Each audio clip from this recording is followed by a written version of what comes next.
Out beyond ideas of wrongdoing and right doing, there is a field. I'll meet you there. These are the two most famous sentences from him, from Rumi, or from this poem, that we don't always have to be thinking in terms of right and wrong. There is something beyond that. I think that beyond, that's the Satnam. By the way, I just was seeing Sohail's message, Satnam, and I was thinking that truth, right? Truth is beyond right or wrong. That whatever happens, and very often when we are judging something that happened and we say that was right or that was wrong, we are very often not seeing the whole of the truth, the whole perspective, the whole wide perspective of everything. So we are missing something. And we began today by reading a Kabir poem, one poem from Kabir, and now we're going to read this poem from Rumi. But the whole of it, not just the first two lines, which are very famous, but all of it. Let's read it. I will read it because I cannot put it on the screen. I'm sorry. Again, it's called The Great Wagon. Out beyond ideas of wrongdoing and right doing, there is a field. I will meet you there. When the soul lies down in that grass, the world is too full to talk about. Ideas, language, even the phrase, each other, doesn't make any sense. The breeze at dawn has secrets to tell you. Don't go back to sleep. You must ask for what you really want. Don't go back to sleep. People are going back and forth across the door sill where the two worlds touch. The door is round and open. Don't go back to sleep. Whoa. Isn't it incredible? I think it's amazing. It's one of these poems that they grabbed you and you could find so much meaning behind that. So let's go slowly today. Let's make it a poetic day, a day of poetry, right? I wasn't expecting this, but here it is. So out beyond the ideas of wrongdoing and right doing, there is a field. I will meet you there. So he's telling us, look, just don't get so caught up in what is right and what is wrong. Like GIY is saying, beyond the polarization of negative and positive and right and wrong, there is something else, something neutral, something truth, some Satnam. There is beyond that. And he says, when the soul lies down in that grass, the world is too full to talk about. When the soul lies down in that grass, the world is too full to talk about. Can I put the poem on the screen? I want to do this. Hold on a second, please. Out beyond ideas of wrongdoing and right doing, there is a field. I will meet you there. When the soul lies down in that grass, the world is too full to talk about. Look, GIY was saying already, sometimes the most wise thing is to say nothing, isn't it? Weren't we just saying the elders in the tribe, they would be in the tent, everybody's trying to make a decision, and they would be silent. And they would not speak. And they would be, sometimes I think about my uncle. My uncle is called Pedro. And he doesn't speak so much. Sometimes when we are in a family, we are together and many people are speaking over the table and he stays silent quite a lot. But he has this little tinkling in the eye when he knows something. And I can tell, right? So when you are in that grass, the world is too full to talk about. So it's so full of words. So many people have written things and there's so much. Even now with social media, everybody feels like, oh, let's write anything that passes through my mind, even all the garbage that comes through my mind. And we can see there's a lot of garbage in the comment section in many videos, right? Fortunately, I haven't found, it hasn't come across my videos yet, but someday it will come. And so when you are in that field beyond right doing and wrongdoing, when you are in the neutral state of the truth of Satnam, maybe there is a silence, right? Because the world is too full to talk about. Ideas, language, even the phrase each other doesn't make any sense. whatever is these ideas that pass through the mind, language, even speaking doesn't make any sense. And this is why when you are in that place, the only way you can kind of try to convey what you are receiving is through poetry. And it is already a paradox because look, he's talking about silence. Isn't that a paradox by itself? And you read his words and you can tell he is in that grass. He is in that field of beyond right doing and wrongdoing. And yet he's speaking. And he's talking about how the world is too full to talk about. He's not really talking about the world, but he's saying, look, language doesn't make sense. But he's using language because that's the only thing we have. This is like Guru Nanak saying, to even speak about God is like chewing metal. It's like trying to eat metal or something like that, or eat iron, something like that. How can you speak about God? There is no name to God. Yeah. Guru Gobind Singh making the poetry, Jap Sahib, he doesn't have names, he doesn't have properties, he doesn't sleep, he doesn't have desire, and he's saying all the things that he's not there, but he's trying to describe something that is indescribable. And why does he do it? If it's pointless, why do you do it? Because that's the only thing we have to connect to that divine thing. So even though the wisest thing is often to stay silent, sometimes we need to speak about that silence and from that silence. And somehow when you speak from that silence, you are not breaking the silence.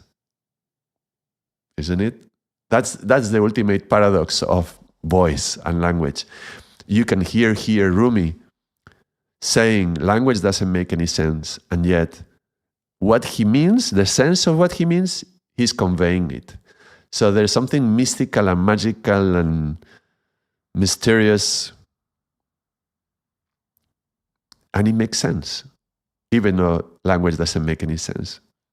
Right? The spiritual path is full of paradoxes. This is one of the most profound ones. Look, he's saying, stay in the silence.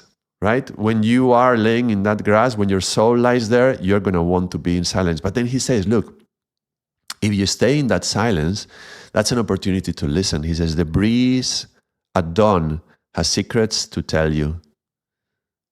The breeze at dawn has secrets to tell you. Satnam, Max, hello, nice. Yes, it's a beautiful poem, isn't it? Good to see you here. The breeze at dawn has secrets to tell you.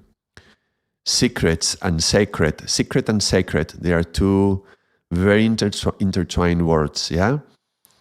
And if you want to listen to a secret, wouldn't you hush?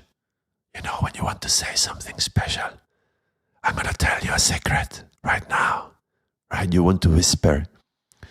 Isn't your whisper like a breeze? I think this is the secret why many mantras, in many meditations, it says, whisper the mantra. It says, do not chant out loud, whisper it. Like Satanama. Because there's something sacred and secret within. And by whispering the sound of the breath, I feel like that's the sound of the Atman, that's the sound of the soul. Your breath, yeah? Your breath is in there. When you're whispering, yeah? That's the breeze. That's the breath. There is this little affirmation sometimes we do in yoga. There is this little mantra. I'm not the body. I'm not the mind. I'm not the soul. I am only the breath of God. Breath of life. Breath of life.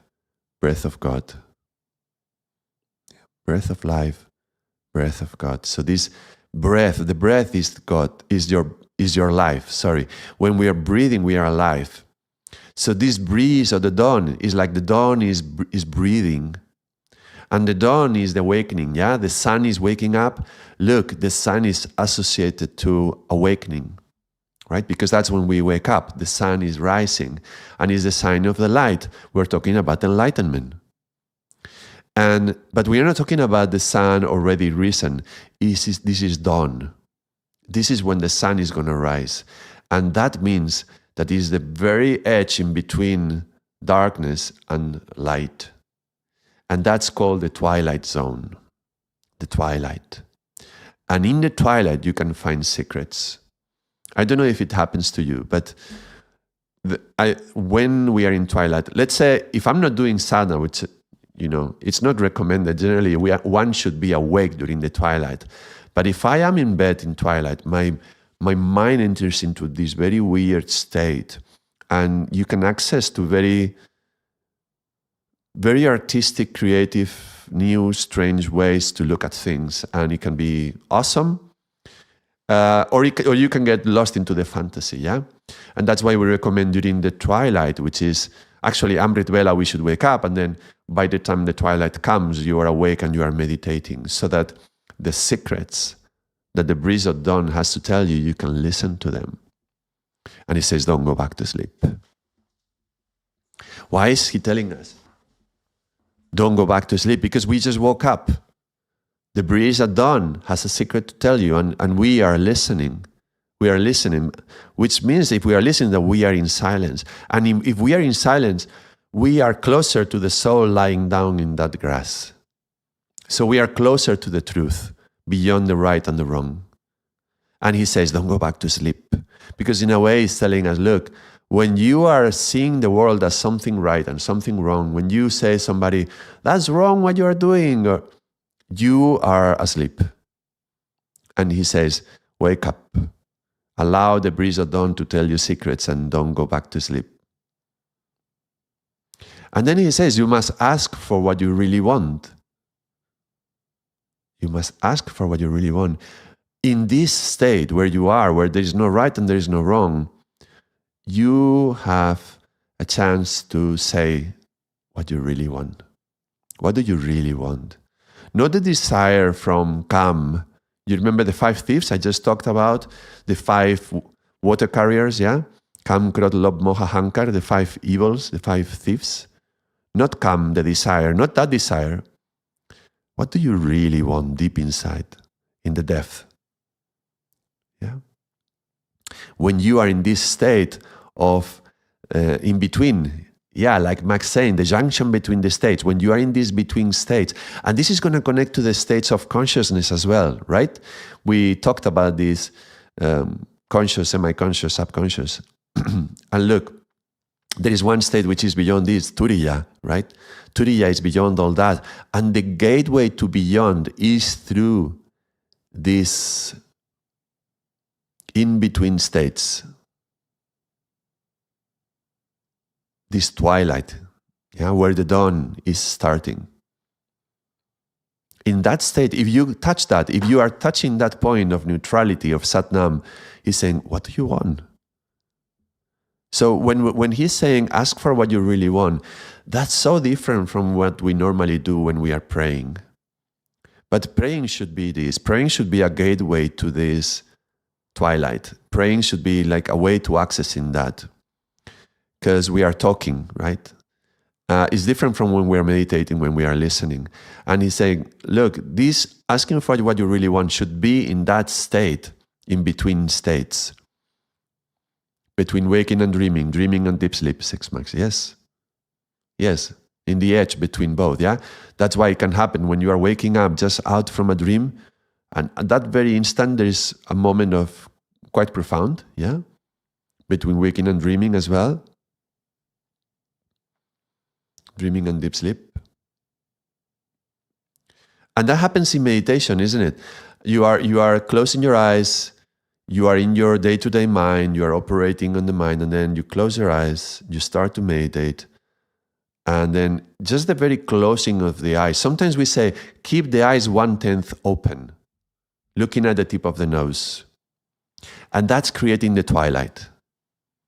That's exactly what he's doing. It's exactly that. You are opening one thin layer of light and you are focusing on the tip of the nose. And that's called Nasikagra, yeah?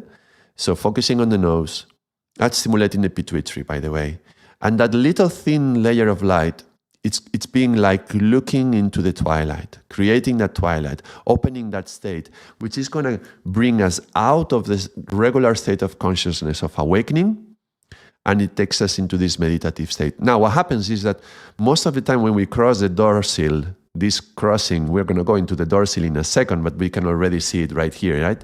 When we go into that point, we fall asleep because we are not used to entering into this state without falling asleep. So when we are meditating and sometimes we're like, falling, the head is falling all the time. You're like falling asleep all the time. Where is this coming from? Well, it's because we are not used to touching it and staying there. That's why Rumi says, don't go back to sleep. Don't go back to sleep. He's repeating it. There is a vastness, X Max. Yes. It's a thin layer of light opening up, and through the twilight, there is a crossing to another gate. I'm thinking about now this book, Play of Consciousness, right? Going through this layer, the blue pearl, right? Going through the blue pearl and finding a new world over there. And in that place, you can pray. And that's the place of prayer. Sometimes we meditate and meditate and meditate and meditate, which is kind of like listening inside, listening to the soul, trying to hear our inner voice, and we don't hear it, right? And then we are there listening. And what it requires is for us to speak. Can you speak? Can you pray? And have a good balance between praying and meditating. My name, Ardaas, means prayer, by the way. So, Ardaas, prayer. Can you ask for what you really want? What you really want from that state, and don't go back to sleep. People are going back and forth across the doorsill where the two worlds touch. This is the two worlds. These are the two worlds, yeah? The awake and the asleep. This world and the other world. The 5 khans, the 5 realms, the 5 blue ethers where the gurus are, right? They are right here. They are touching. The two worlds are touching. It's saying, look, if you call upon it, if you really, really want it, and you're ready to listen to the secrets, and you can go into the twilight, the two worlds are touching. And people are going back and forth across this layer, yeah? Tears are coming, says Max. Tears clean the eyes and let us see better, yeah? Can we cross that doorsill? Can we stay there?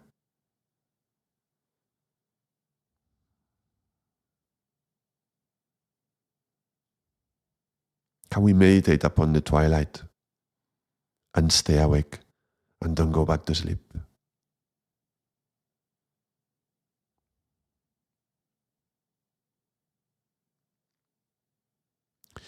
And then he gives us a clue. The door is round and open. Don't go back to sleep. The door is round and open. Which is that door?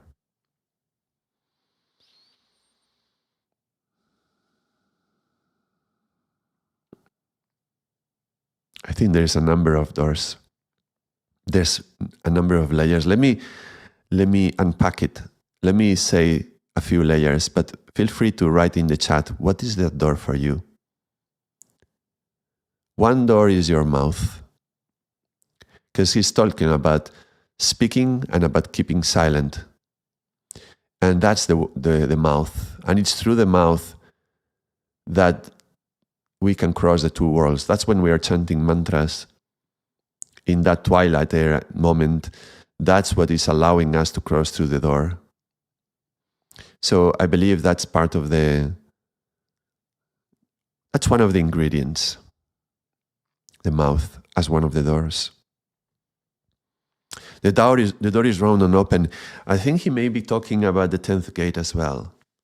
Fontanella, the top of the crown, when Shiva meets Shakti, when our Kundalini Shakti meets Shiva, that point of touching, where the personal material world touches the spiritual, universal, impersonal. That's the two worlds touching, yeah? Right here in the crown. And is round and is open, yeah? This place that, so many traditions have something to do with this. Either they shave it, or they leave the long hair, or they cover it with a little hat, or a big hat, or a turban, or whatever. There's something important about this point. This is a meeting point. But I think there is a third cave, the third cave of the heart. That's also a round door, kind of. The heart cave. It's like a door as well. And that's the place where the soul lies. And look, the soul lies down in that grass, and grass is green. Green is the color of the fourth chakra. The soul lies down here in the heart. When you are in the heart, the world is too full to talk about. This is where we breathe. This is where we wake up. Don't go back to sleep.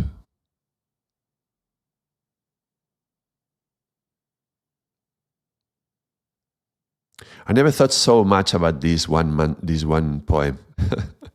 I read it a few times, but mostly we stay with the first two lines, which are beautiful. But look at how much is there, how much secret and secret is behind. I feel we are in the right place for a meditation. Let's close your eyes if you can. If you're not driving or anything, let's close our eyes.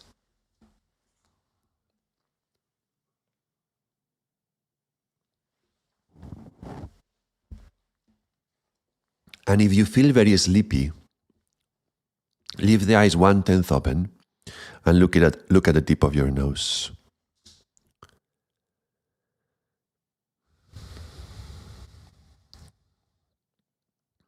He says that the breeze has secrets for us.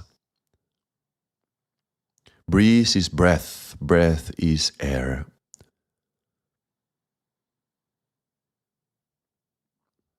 I mentioned before that nirvana, the word nirvana comes from no air, meaning there is no desire, no suffering, no ignorance. When the veil of ignorance lifts, we can meet through our Satnam, we can meet the divine. Let's allow ourselves to go deep within today.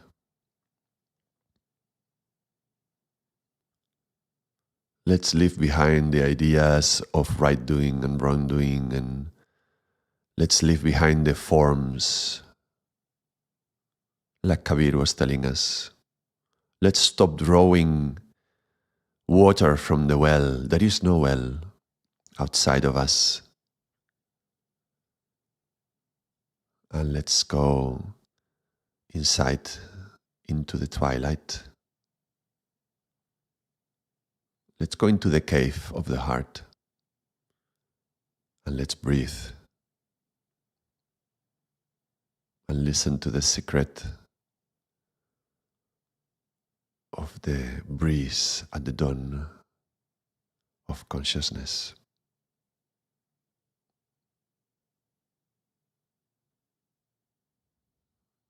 Let's just listen to it. And as you listen to the breath, when it comes in, you will notice that it sounds very much like a very, very soft whisper of Sat. Sat. When you're inhaling. And when you exhale, hear in the whisper of the exhale the sound Nam. Going deep into the heart cave. Listen to the whisper of Satnam.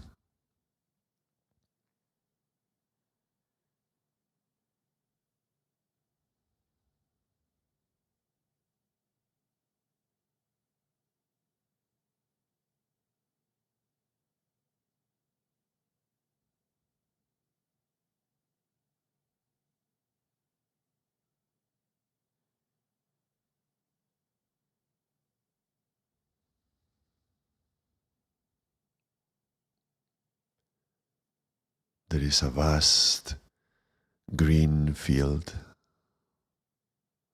and our soul is resting there, listening to the whisper of Satnam in your breath. Just lay back within yourself. Imagine you are laying back into that space.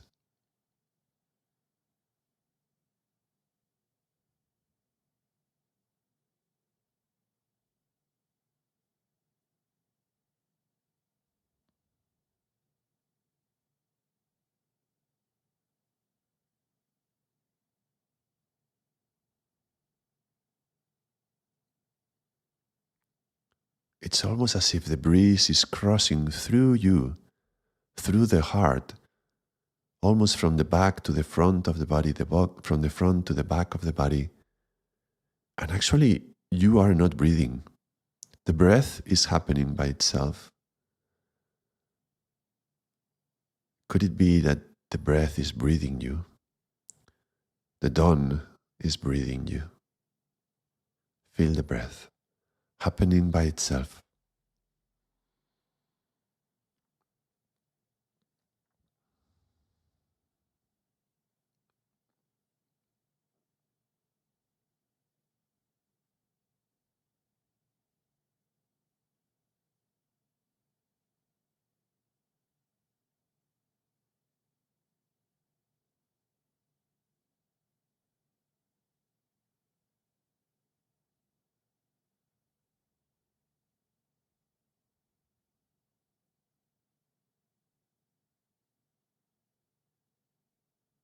With every breath growing back and forth, crossing through your heart,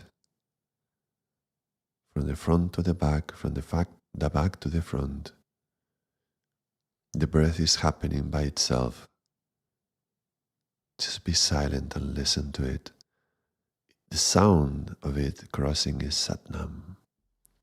Sat with the inhale, Nam with the exhale.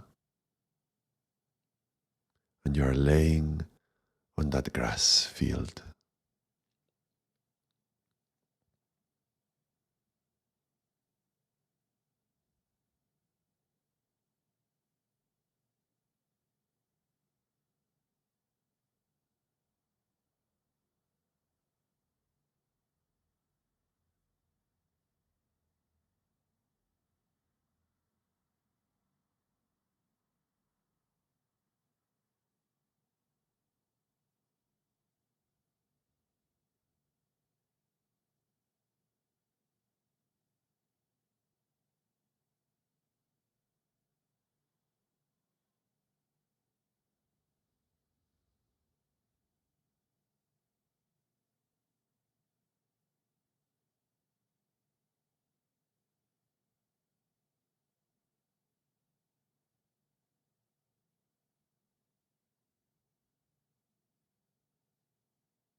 If any thought comes, let it pass, carried by the wind. It will go floating away. There's nothing right, nothing wrong. Even thinking is not right nor wrong. It's just another sound in the wind. Stay with the Satnam.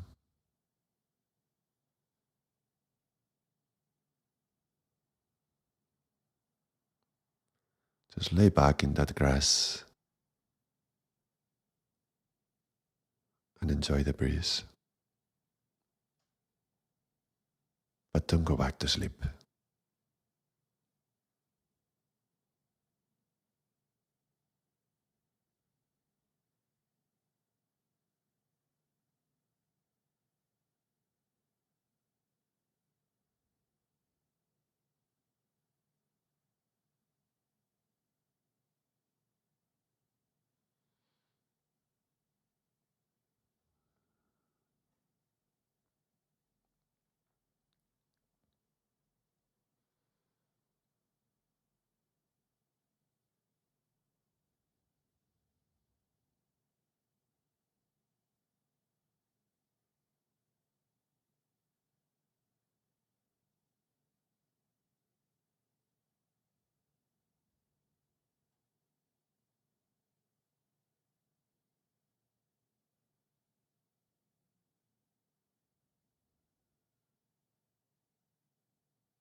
It's possible that in this state you can just feel the peacefulness, sukh, from Kabir's poem, just comes down, descends upon you, effortless.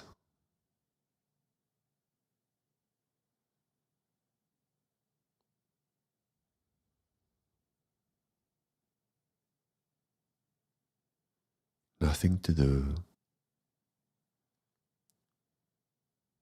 nothing to think. In some ways, you are not even meditating. You are just listening to the breeze,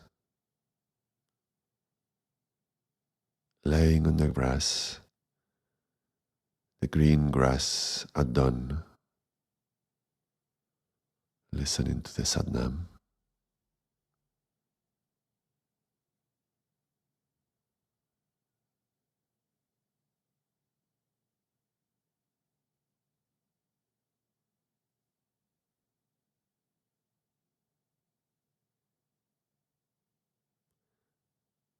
It's quite incredible that we are not breathing, that the breath is happening through us.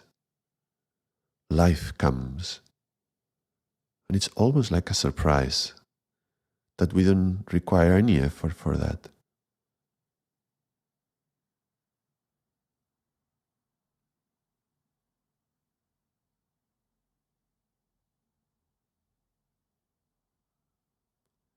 Could life be this easy? Could we live life effortlessly, as easy as it is breathing? Can we lay back and allow the grace, the peace, the compassion to descend upon us? Can the love, the devotion flourish within effortlessly?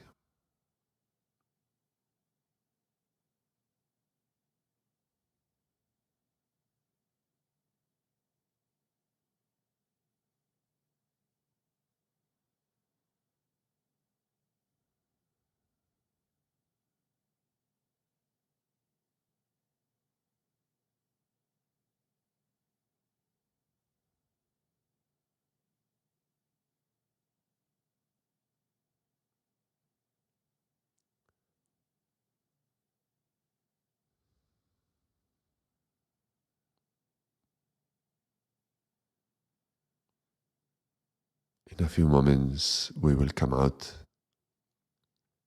of the state with the eyes closed and we will open our eyes.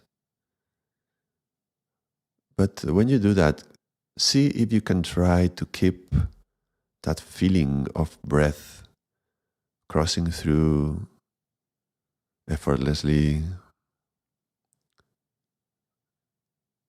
So even if the eyes will open and you will start seeing images again, seeing the world outside, don't draw water from that well, because there's something deeper within.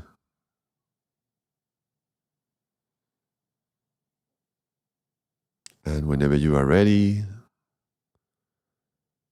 slowly as you want, you can allow your eyes to start to open up without losing the sense, the feeling of that which is inside.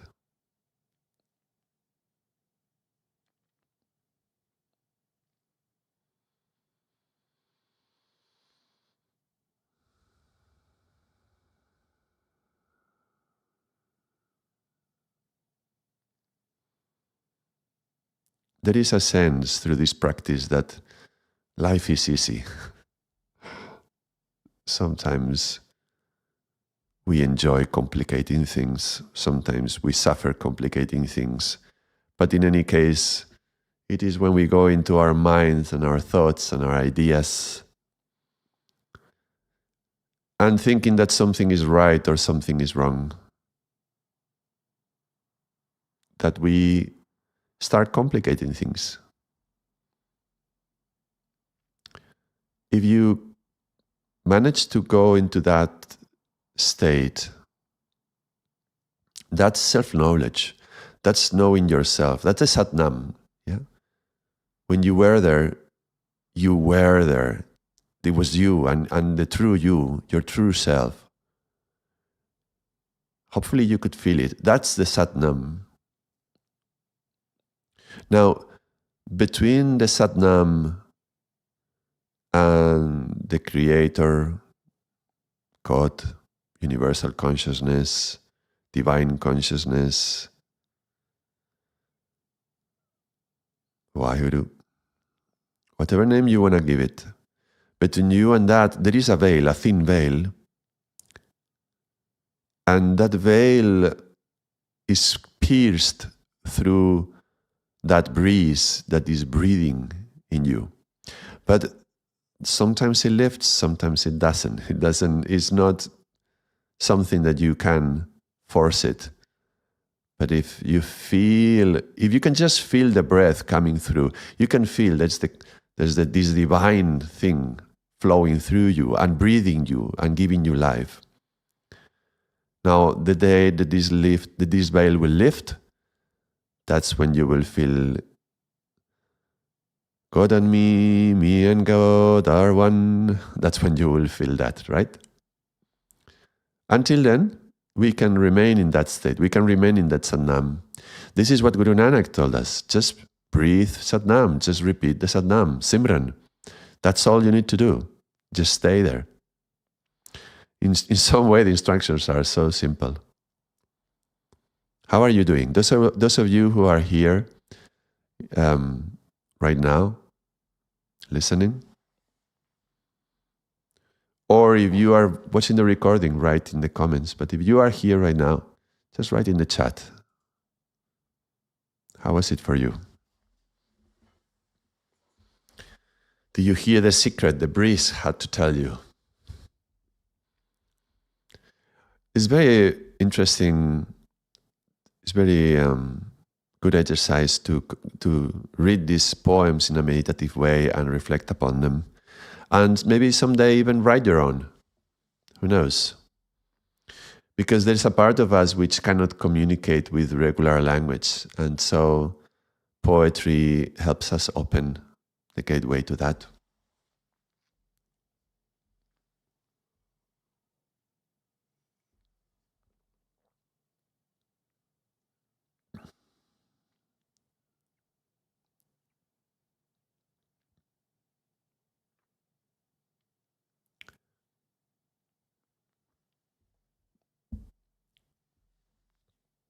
Max says, thank you.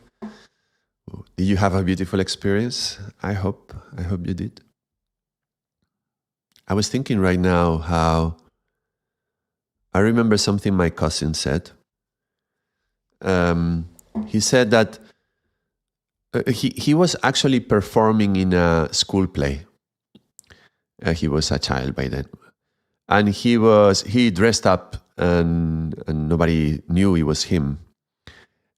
So in alignment, says DIY, it's great. It's interesting, the alignment, yeah? There was the verticality and there was this horizontal crossing through the heart. And there was this divine alignment happening at the same time. It was quite nice. Interesting. Alignment is the main issue, keeping the alignment. Max says, I wish that don't go back to sleep would appear in huge letters in my mind as a warning during the day. It may, this is the thing. When you read something like this, then during the day, the memory will come, the remembrance, right? And just like when we are in the day-to-day and a mantra comes to our consciousness, like a japa, and then it's telling us, wait, don't go back to sleep. Don't go back to sleep, yeah?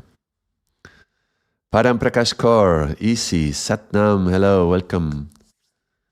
Was it easy? Is the easiest thing we can do, right? Is there any more difficult practice? Is there anyone who cannot do this? You don't need to have a flexible body and deep lungs to chant or anything. This is the easiest thing we can do. So my cousin was showing me this recording of this performance that he did in the school play. He was probably 15 or so. And he said, everybody wants to be money. And I was like, what do you mean by that? And he said, look, if you look at the notes, the bank notes, back then at least, yeah, I think we were using pesetas, the old coin in Spain back then. He says, in the back of the note, there are poets. And I had never noticed that. And that varies, that's very different for every country, yeah? I think in America, there are past presidents, I believe. But at least at that time in Spain, I believe it was poets. Well, that's what he said, and that's what I remember he said. And how interesting that something material, right, like the money, and would be represented with the face of poets. Because when somebody thinks about a career that they want to dedicate their lives with, rarely poetry is something that one thinks is going to be full of abundance, let's say. It's hard to cover our material needs being a poet. You can be a dentist, a plumber, electrician, doctor, lawyer, even a teacher. But being a poet, that's not so easy. And yet, what does it say? That some of the highest expressions of human beings we can find, like Rumi and Kabir and Guru Nanak, they are poets. Well, something in our society needs more alignment, right? When we cannot just dedicate our lives to be poets. Who knows? Maybe someday in the future this will be possible. I pray that it will. Would be nice. I like this idea from Star Trek. Let's talk about Star Trek for a second. It's very utopian. Like, you can produce anything you need, so your basic needs are covered, and you don't need money, so there is no money. So if there is no money and your needs are covered, what do you want to do with your life? And so if that was so, and we didn't have to fight for resources, which is one of the biggest sources of conflict in this world, one of them. Then if we don't have to fight for resources and we can have anything we need, then what do you really, really want? Somehow what Rumi was telling us, what do you really, really, really want? And maybe in our heart of hearts, some of us would just like to be poets or artists. I love drawing. This is something I've discovered with my daughters. We spend a lot of time painting. And that was one of the gifts of the COVID, actually. COVID lockdown, we spent a lot of time doing art at home. And the outcome of that is all these drawings that you see me doing for the courses, right? I found something very beautiful in me, which is artistic. And poetry is just a different form of art, right?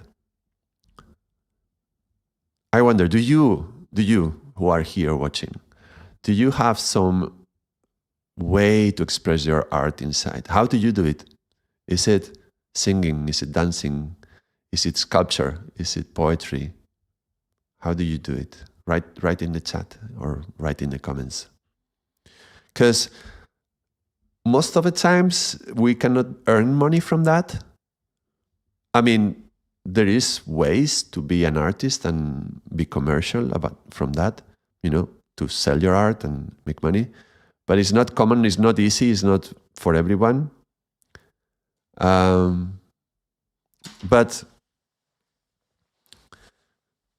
we should all find a way during our day-to-day, or at least our week-to-week, to express our artistic creativity.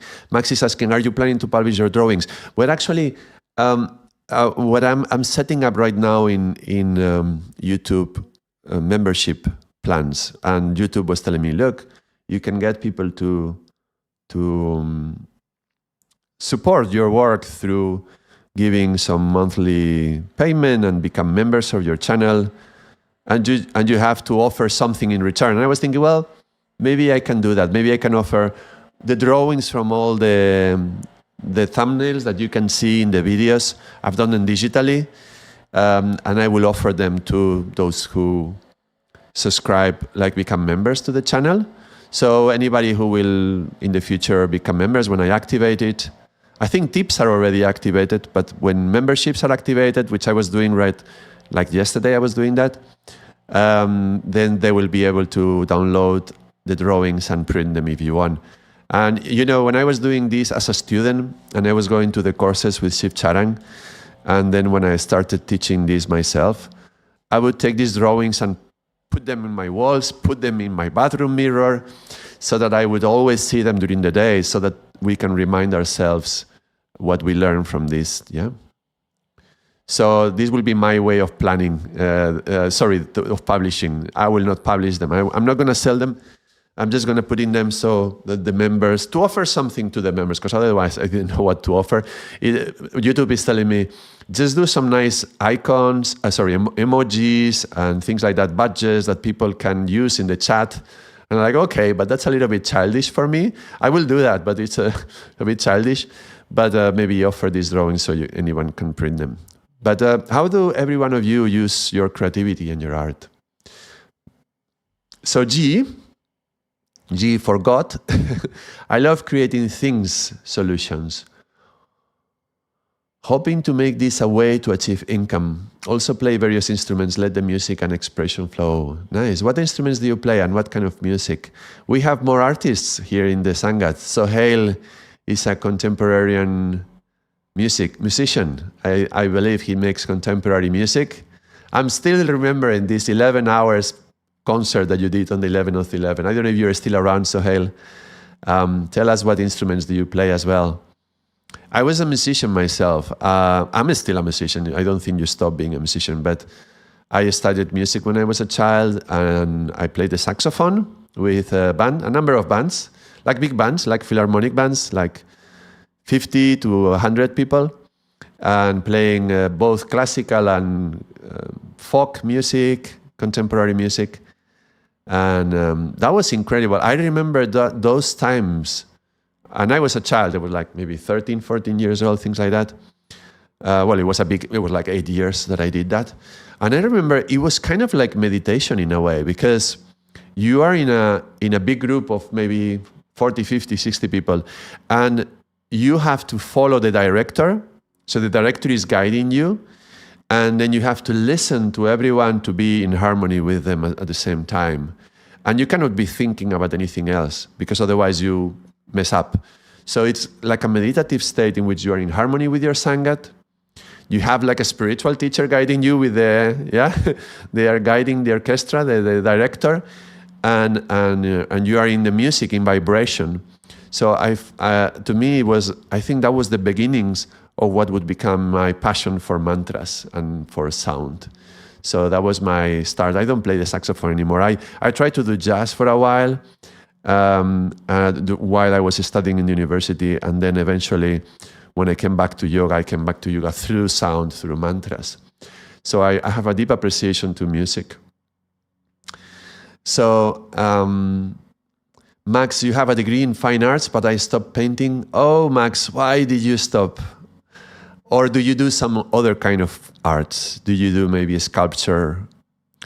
How do you express your art, Max? How do you do it? Because I think it's key. It's super important that we have a connection to that part of ourselves. And painting is such a wonderful way to reflect upon what we are feeling as well. Because sometimes feelings and emotions are kind of hidden deep within. At least me as a man particularly, it's harder as men to connect with our feelings inside. So by painting is something, you start using a color and then you don't know why, but you feel drawn to that color and that's being expressed. So DIY, mostly some guitar, some piano. I like a refined timing skill, but I love it nonetheless. I think rhythm was my hardest point as well. I'm not that great with timing.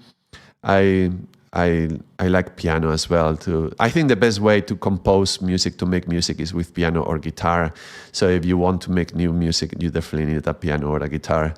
So that's good. So I guess do you play mantras as well with them? What kind of music? Paramprakash says, I paint, I write, and I create a new garden for each season, and I play the guitar. A new garden for each season, that's amazing. That's incredible, yeah? Thinking of the grass where you can lay, yeah? And you play the guitar. Do you play the mantras? Are you from the Kundalini tradition? I guess you are, Paramprakash Kaur. And do you play the mantras with it?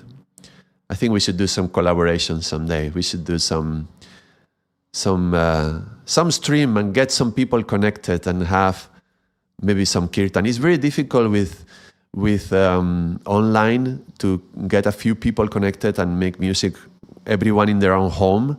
I mean, if it was everyone here, we could just play music, but everyone in their own home and connected, I'm not sure how can that be done. I don't even know if it's possible, but it would be lovely. Creativity left you? Oh, come on, Max. Seriously. Cannot be. I'm thinking about this TED Talk from, what was his name? Robinson, was it? Wait, let me just check 1 second. Ed? No.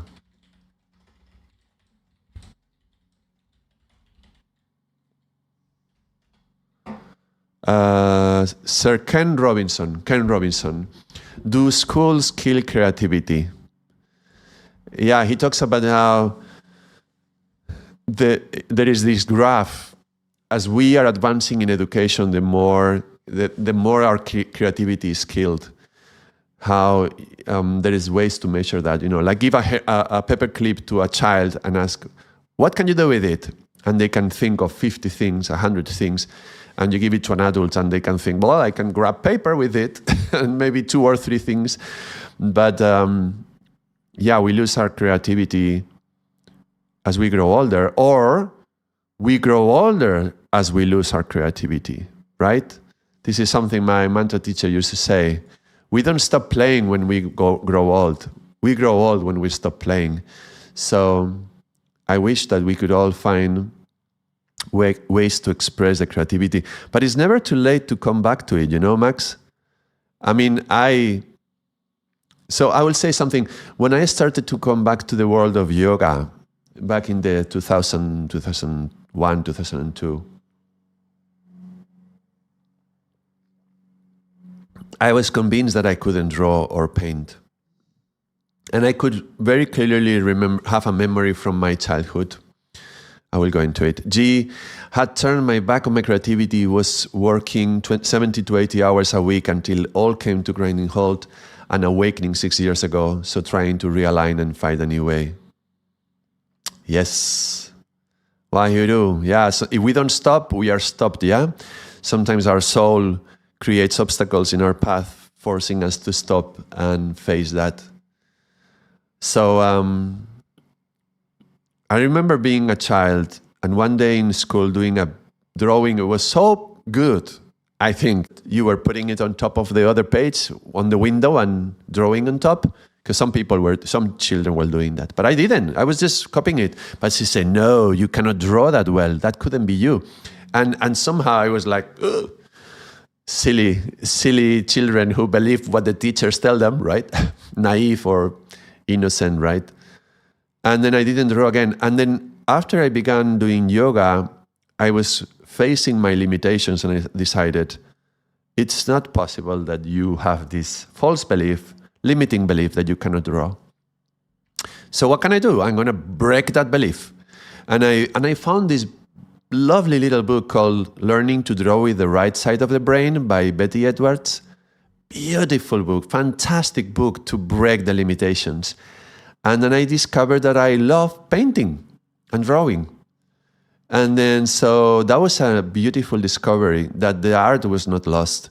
And having stopped playing the saxophone in that case coming back to yoga, start chanting mantras and start making music and start painting. And now, I enjoy doing the drawings for the thumbnails.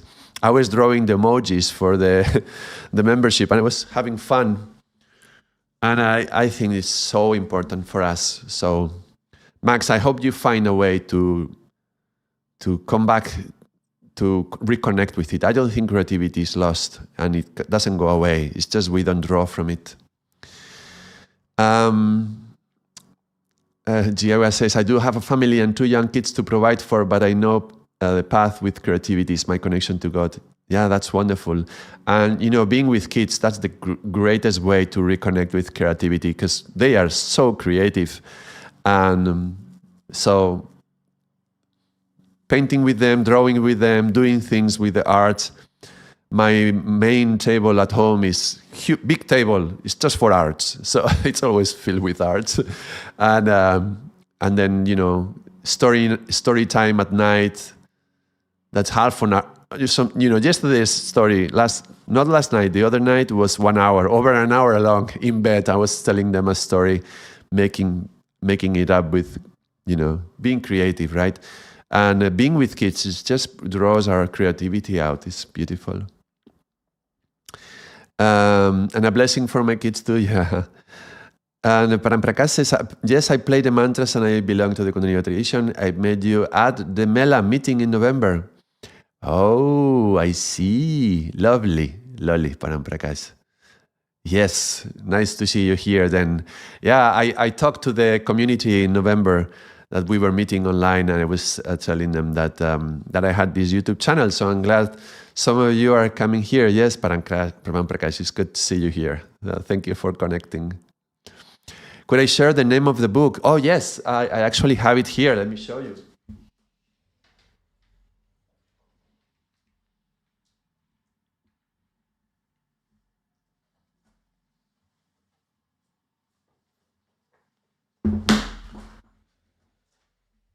It's called Drawing on the Right Side of the Brain by Betty Edwards.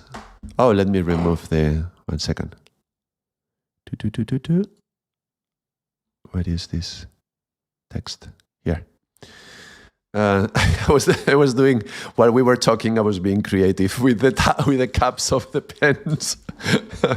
Drawing on the right side of the brain. And she is incredible. She teaches you how to break those barriers that you think you cannot draw.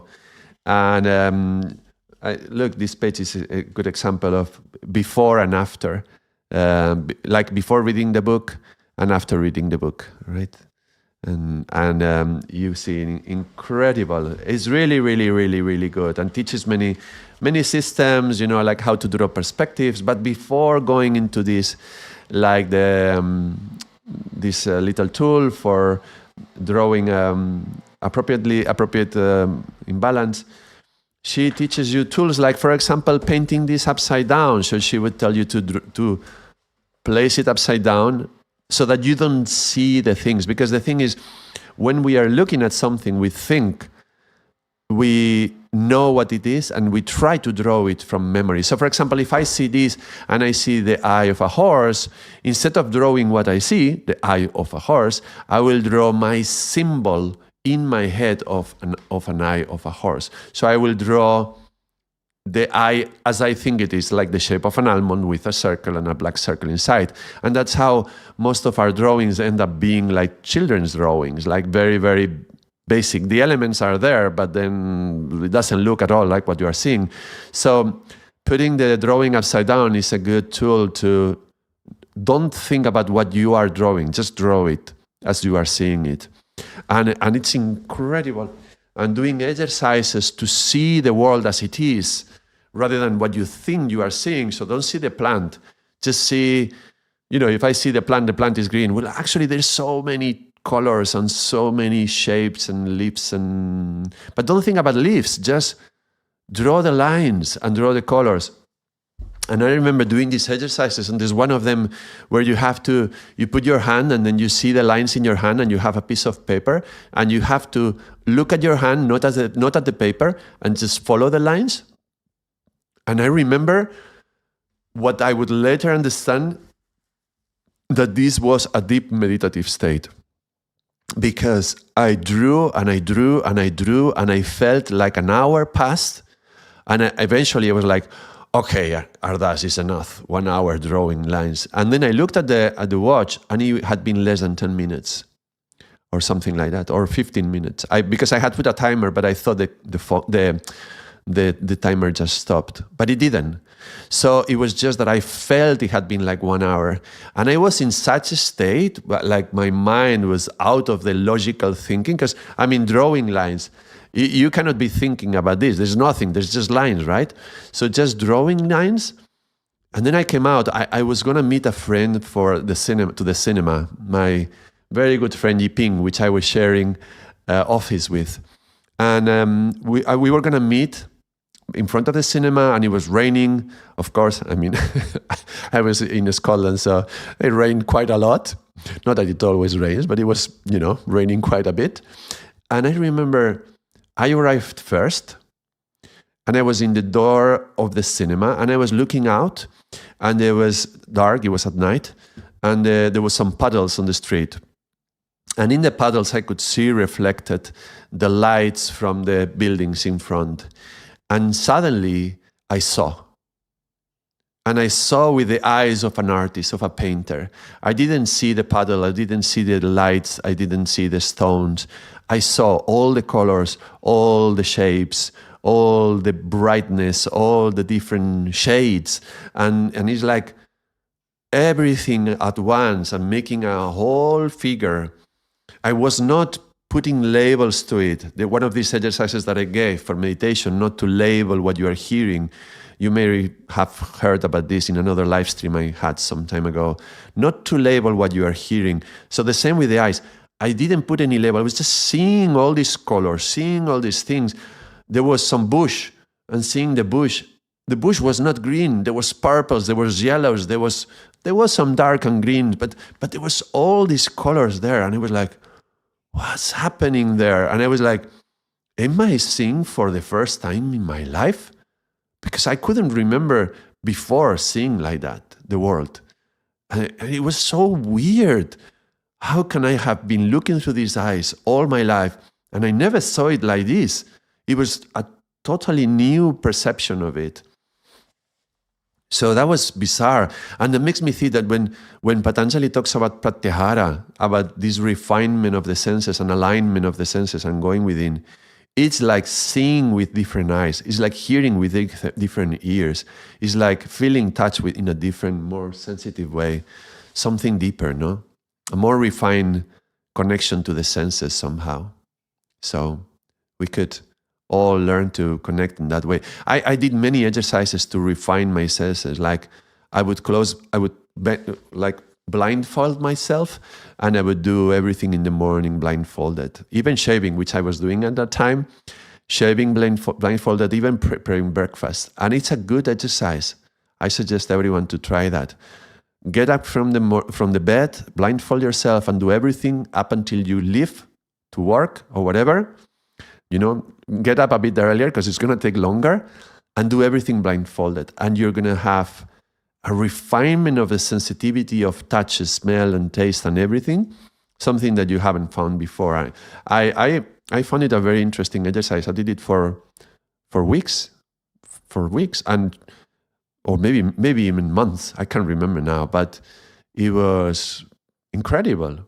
So rediscovering our senses, yeah, and there's nothing like art to do that. So poetry. Look at what Rumi did and Kabir, yeah? Just reading a little bit. I didn't even know where we were going, reading a little bit of Kabir and Rumi today. But look at the beautiful place that it took us. It's been 2 hours. I feel like we need to lay in that grass again, stay there and breathe the Satnam.